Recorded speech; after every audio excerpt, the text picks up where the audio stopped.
Well, hey, welcome back to our Multiplying Leader podcast series. My name is Ben Ingebretson, Area Director for New Church Development with the Dakotas and Minnesota Conferences. And in this series, we've been focusing on adaptive leadership. I mean, we've been talking about leaders who think at the deep level of values and how they approach ministry. So we had a session on starting with the why. We had a session on leading change and taking risks. Today we're focusing on the leadership strategy of adopting a mental model and how critical that mental model is for ministry. And I am sitting here with Tom Arthur, who is pastor of Sycamore Creek Church in Lansing, Michigan. Tom, share a little bit about you. Ben, thanks for having me on this podcast. I appreciate the chance to share about Sycamore Creek. My own personal background, I'm a bit of a church mutt. I grew up very young in the Nazarene church, and then later on ended up in an Assemblies of God megachurch. And then I went to Wheaton College, where for 2 years I went to a different church every year. And then I met my wife at Wheaton, who was the daughter of a Presbyterian minister. And then she got hired at a United Methodist church. And when I got married, I didn't want to go to a different church than my wife, so I ended up getting hired onto a United Methodist church. So I guess that's how we do evangelism. United Methodist, we hire them in. I'd never been on a United Methodist in a United Methodist church before, but I really grew to love the Wesleyan background.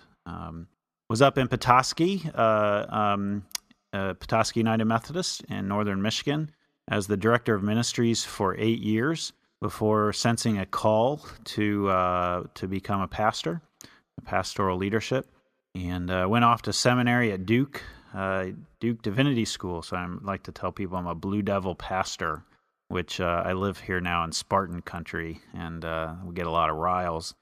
Usually I come out on top when it's basketball season. But I've been here at Sycamore Creek for 8 years. I am the second pastor following the founding pastor, Barb Flory. I think Barb was kind of a rebel grandma. She planted this church at age 59, retired at age 67, and then I was appointed here. This is my first appointment out of seminary, and I've been here again for about 8 years. Mid-Michigan and Lansing. Lansing's an interesting place. I'd never actually been in Lansing before I came here to visit the church and meet with the leadership here.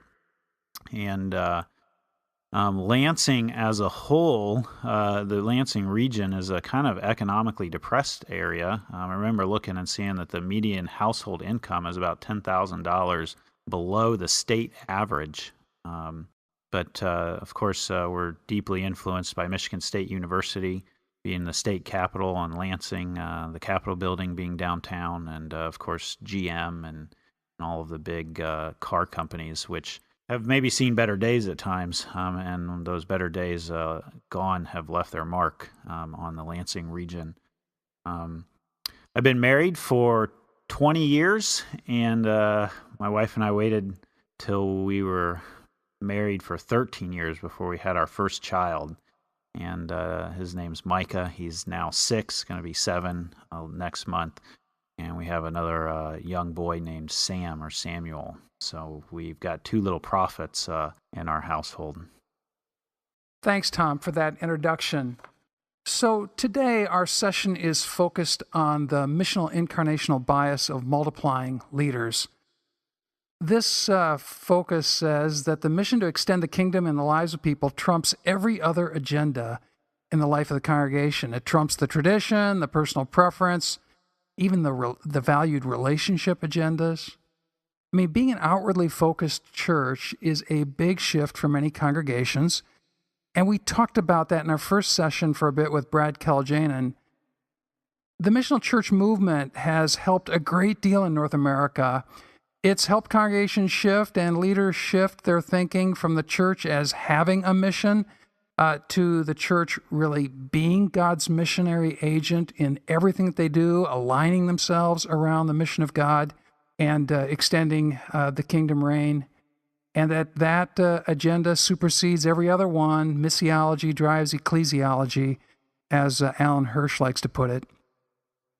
So Tom, talk a little bit about how Sycamore Creek is all about the mission of God, and how the mission of God to reach new people is a priority. Well, my first reaction, Ben, is to be a bit humbled that you think that we're accomplishing that here at Sycamore Creek. We're certainly trying to do so. We define our mission here at Sycamore Creek as igniting authentic life in Christ and fanning it into an all-consuming flame. And actually, when I came on as the second pastor here at Sycamore Creek, we just had the first half of that, ignite authentic life in Christ. But the leadership and I began to see that we were sort of starting a lot of fires, but not seeing them through. And so we added the second half of that to fan it into an all-consuming flame. So it seems that our mission field is greatly dominated by people who have lost faith or whose faith has subsided into the background, and we're trying to renew that faith by starting little sparks, getting a faith going back again. And we do all kinds of things creatively to try to accomplish that, to be God's mission or God's agent or means of grace in their life. And then we want to protect those little sparks. You want to, keep them away from the rain, and you want to feed them fuel and give them oxygen. And you want it then ultimately to kind of get into a roaring fire, and then even deeper than that, kind of those deep ember coals that'll make it through a storm that you can relight the fire the next morning off of those smoldering embers. So we're trying to get a faith to a point where the storms of life don't put it out. And one way that we talk about that around here is being fiercely focused on mission. So, like you said, that trumps every other thing. Preference. At times, it sounds kind of harsh to say, but it trumps valued relationships. I remember a time when I felt a particular trial or test as a leader of the church. We had to make a staffing decision.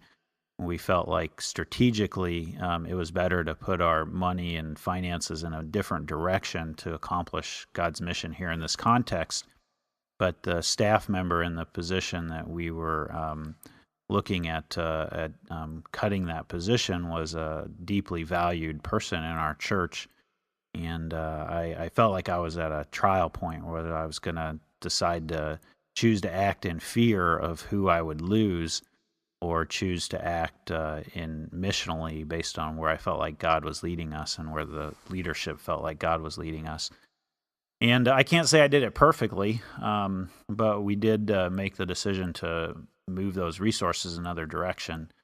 I've had to replicate that a couple different times. None of them have been all that fun, but I think the end result has been fruitful for the mission of Sycamore Creek, to not get bogged down in the ruts of tradition, or I don't mean tradition in the sense of like traditional worship or something. I just mean the traditions that accumulate in any community of people over time. And some of those traditions are what staff positions you have and who's in those positions.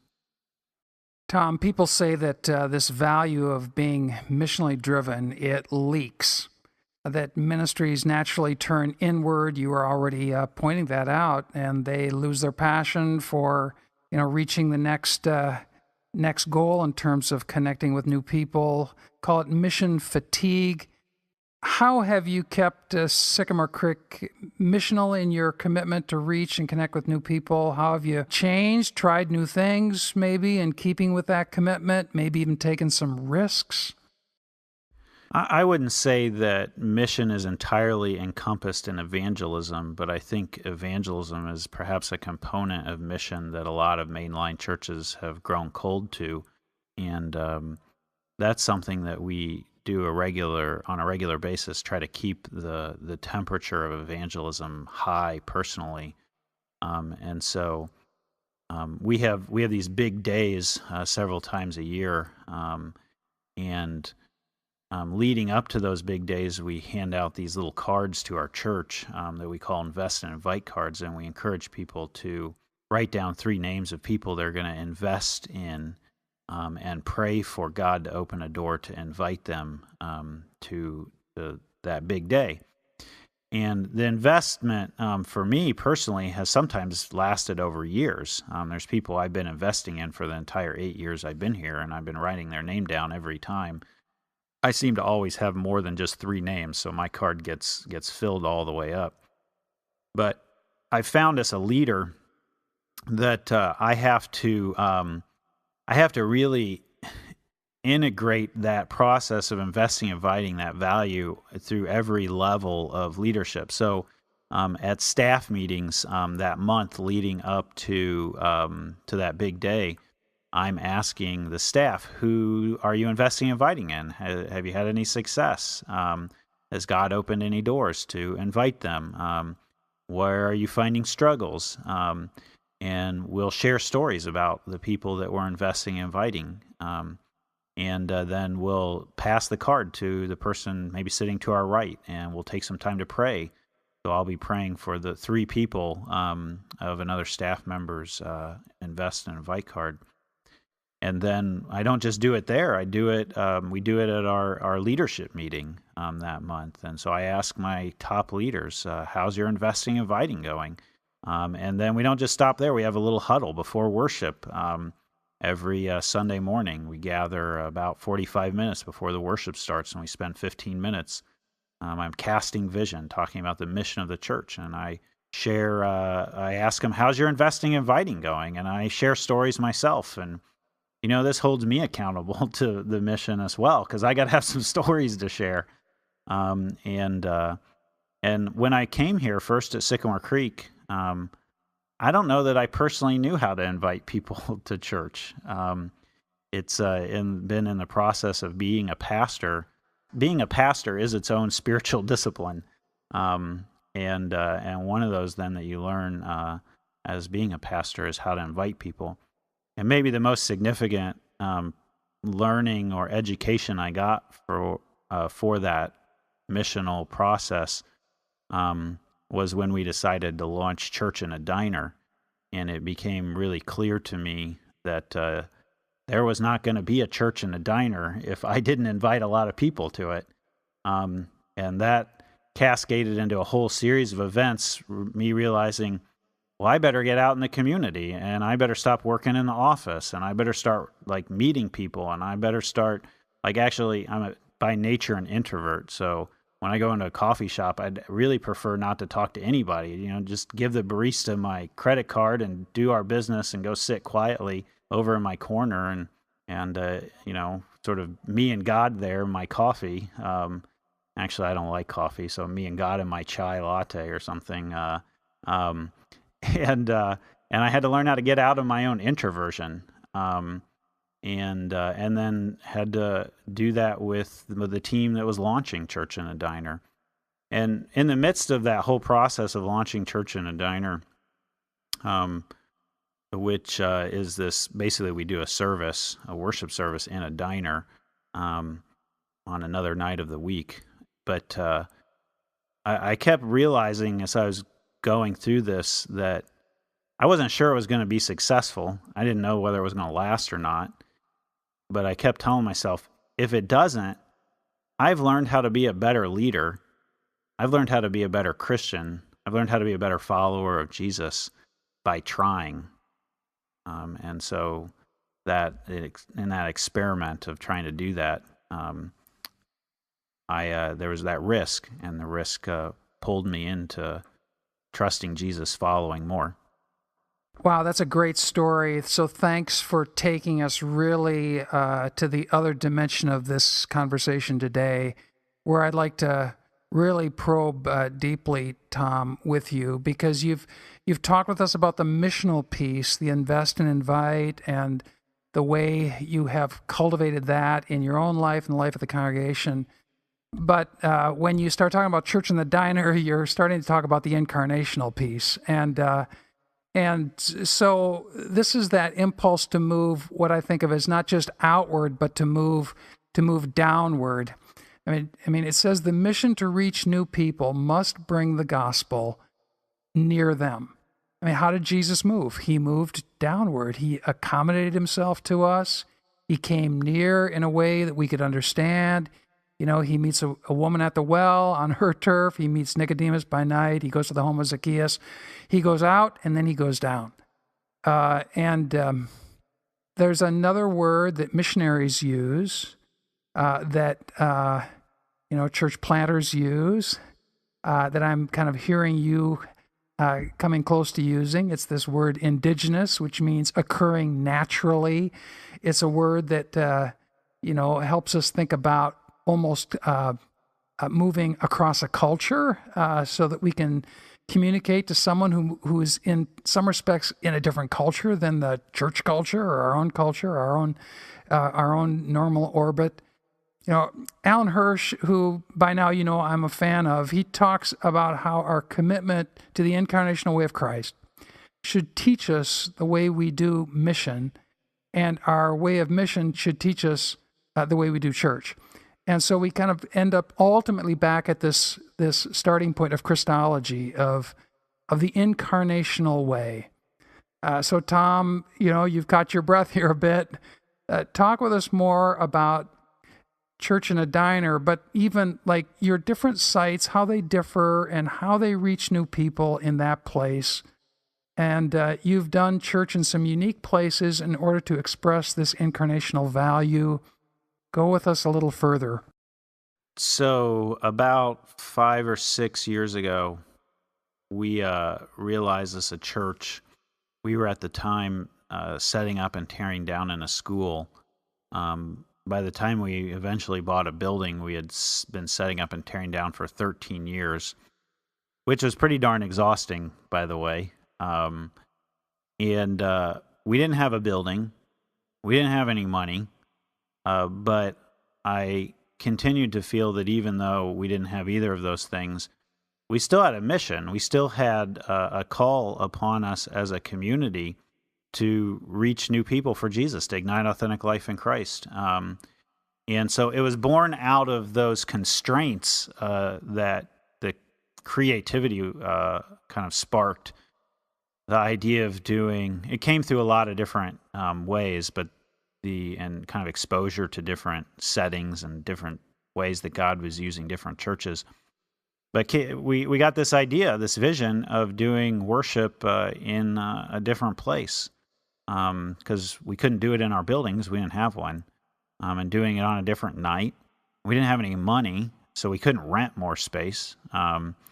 So we said, let's do it in a diner. And the diner that we found at the time, it closed at 7:00, and I figured I could go in and meet the owner. And I thought, what owner wouldn't want to stay open for another hour and a half if I filled this place up? And I wasn't sure we could fill it up, but I was trusting God. I went in and I talked to the diner owner, and I said, would you stay open for another hour and a half on Monday nights? Let us take over the place, and we'll bring 50, 60, 70 people here every Monday night for that hour and a half. And it was only about 20 seconds into that conversation when Bill said, I'm in, let's do it. And what I didn't know at the time, but I came to understand and know, is that Bill is a Christian who, as a diner, trying to make the diner work, was finding himself unable to attend church worship, wrestling with trying to keep a diner open and keep his livelihood and family afloat. And Bill felt like God had answered a prayer and brought the church to him. And I think that our experience of doing church in a diner was often like that with people, that it was something about the way that churches usually do church in a building and wanting people to come to Sunday morning in a building just isn't connecting with people. It's as if we're staying in our comfort zone. Speaking incarnationally, it's like Jesus staying in heaven, where it's comfortable. Or if I go back into our Wesleyan heritage, it's like John Wesley thinking that it was almost a sin to get outside a building and preach in the open air. And so we're bringing the family of God into all kinds of different spaces. And so the phrasing "church in a diner" is really intentional, because it's not a diner church. It's a church that gathers together in a space a diner, a pub, a park. It's a church in a whatever or wherever. And when we leave, the church leaves. The diner isn't the church.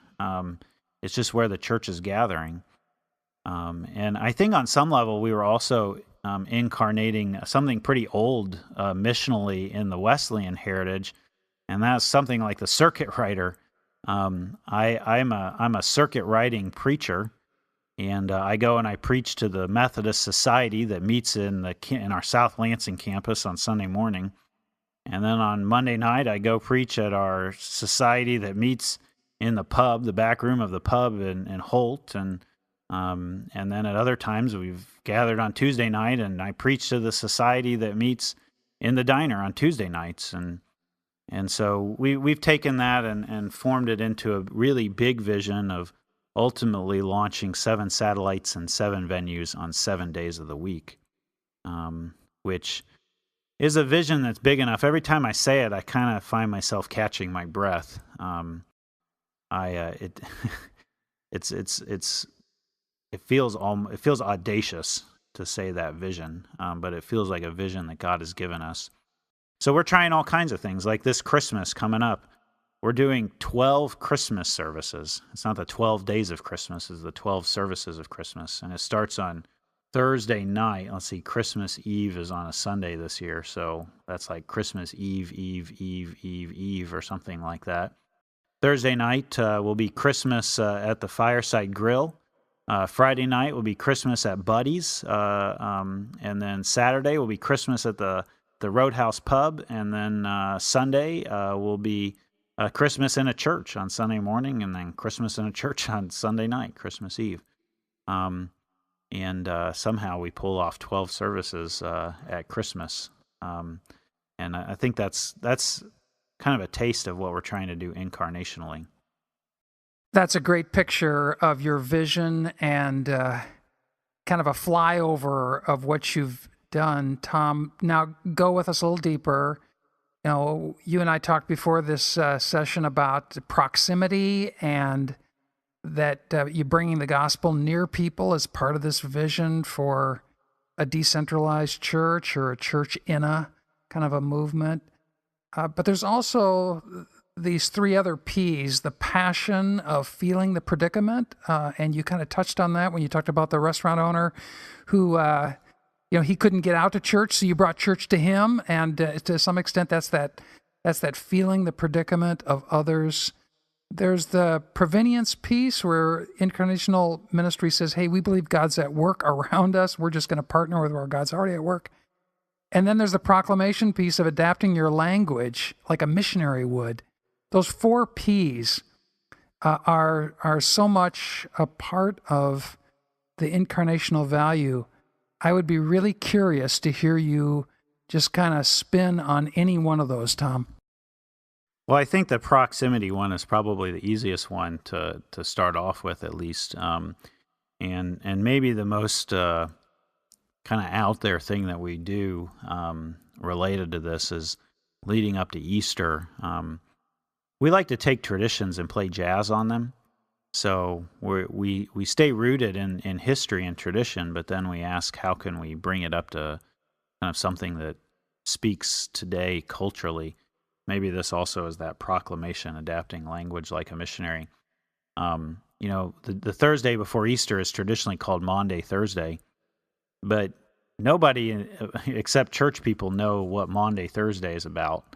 And a lot of church people probably don't know what Maundy is. And Maundy is from a Latin word, Latin cognate, meaning mandate, or Jesus' mandate to love and serve one another. And so traditionally on Maundy Thursday, we wash people's feet.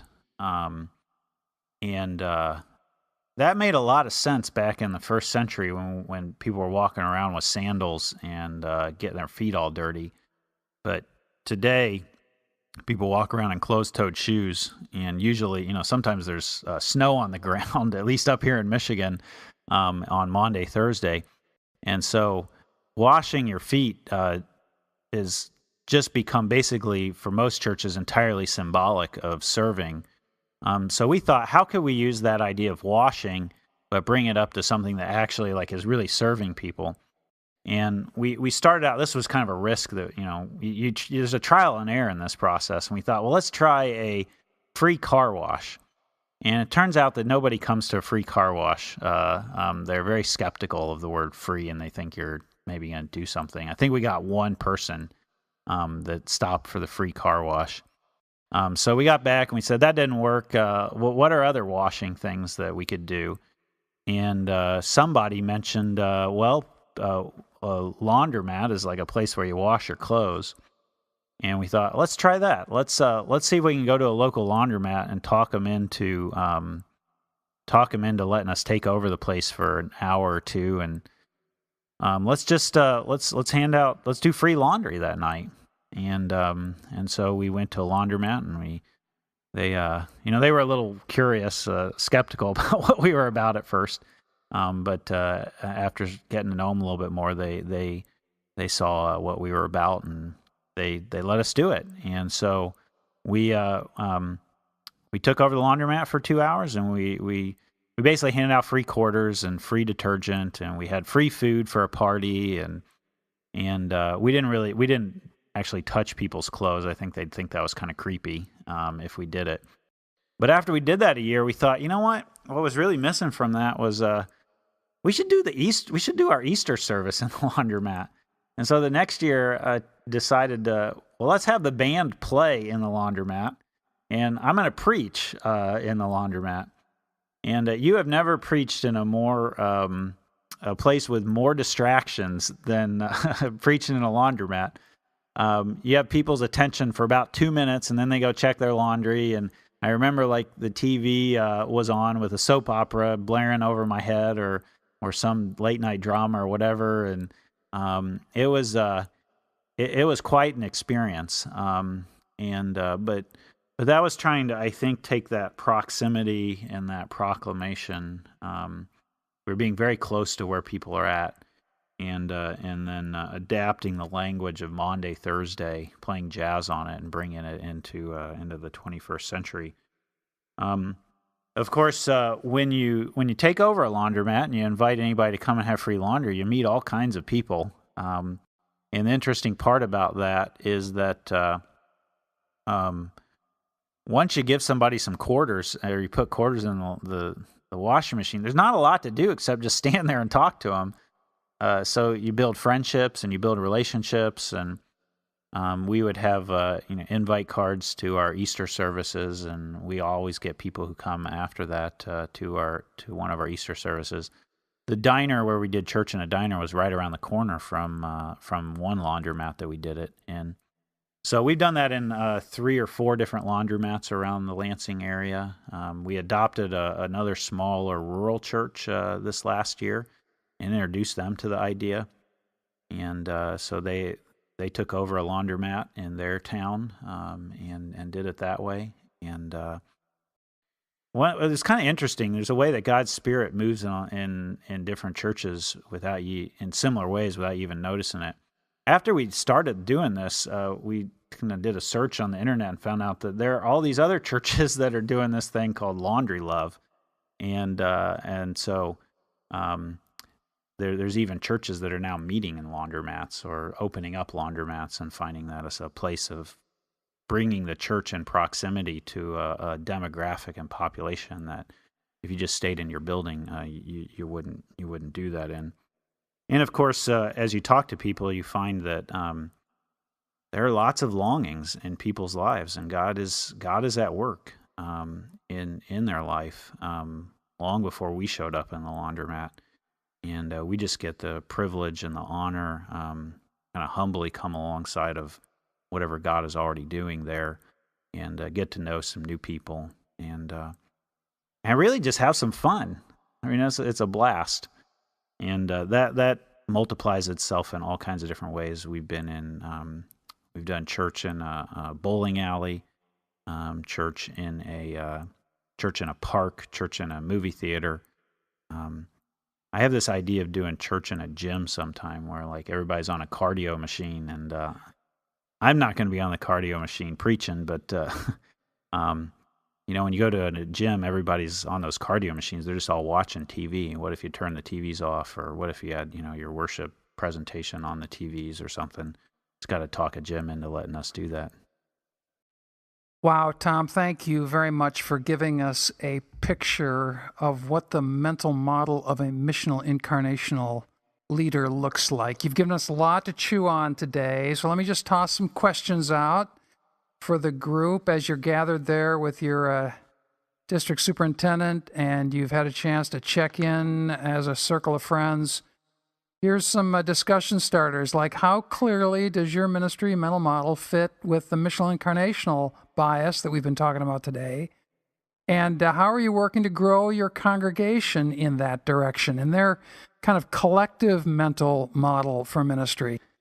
We should say here that the idea is not for us all to mimic Tom and do church in a pub or church in a laundromat, as cool as that is, but rather to work the principle behind the practice. The Hartford Facts study of just a few years ago reminded us that mainline denominations that innovate in worship, whether you take your current worship and make it more relevant or start a contemporary service, when it's all with the purpose of being more effective in the mission field with the people you're trying to reach, they actually see pretty significant results. So bear that in mind as you think about that first question. And then maybe the next question, which value is toughest to advance in your current context? The missional value or the incarnational value? They're of course tied so closely, but if you're to try to tease them apart, what's your next move in terms of advancing those values in the life of your church? And then maybe the third question that really goes to the deep dive part of our time together is if you think about those four dimensions of incarnational ministry, proximity, passion, prevenience, and proclamation, where do you sense God's moving you towards a deeper, more authentic leadership style? And then a fourth question, there's a couple of missional incarnational methods that you might want to explore. One is leveraging mission insight, which can go a long way to helping you understand your mission field better. And the other is to think more about some missional engagement strategies. And Tom talked about one of those when he was talking about their prayer and invite strategy here at Sycamore Creek. And there are some resources that are online that we can provide for you to stir that pot as well. But thanks for hopping on board for this installment of Multiplying Leader Conversation. Next time, we'll be talking about developing an APEST culture. Bye for now.